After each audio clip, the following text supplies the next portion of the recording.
একটা কথা বলি, যারা ভাবছিলেন যে আমার সতীন রে ভুলভাল বুঝাইয়া ঠিক আছে এই সংসার থেকে তাড়াইবেন, তো এই যে দেখেন আমার সতীন হয়েছে স্বামী ভক্ত। একটা স্বামী ভক্ত মেয়ের আপনারা কিভাবে তাড়াইবেন? স্বামী খাইয়া শুইছে আর শোয়ার সাথে সাথে দেখেন পা টিপা শুরু করছে, যেটা আমি করি না। শরীরটা যেন ভালো লাগতেছে, মানে ওর হাজবেন্ডের কিছু হইলো ওই পাগল হয়ে যায়, ও অসুস্থ হয়ে যায় গা। আর কিছু মানুষ আইয়া ভাবছিল যা আমরা দুই চারটা কথা কইলেই মনে হয় বড়টা যাইব গা, আর আমরা মজা নিমু, হাতে তালি দিমু, খুশিতে নাচমু, লাইভ করবো, ভিডিও করবো।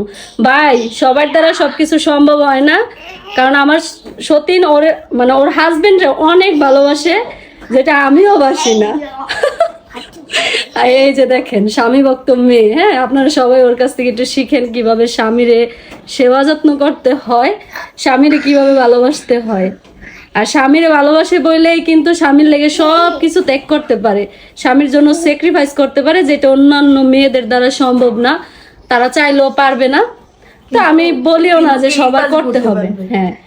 তা আমি বলি না যে ওর দেখা দেখি তোমরাও তোমাদের হাজবেন্ডকে দুইটা বিয়ে করাই দাও, এটা বলতেছি না। আমি বলতেছি মানে সেবা যত্নের বিষয়টা।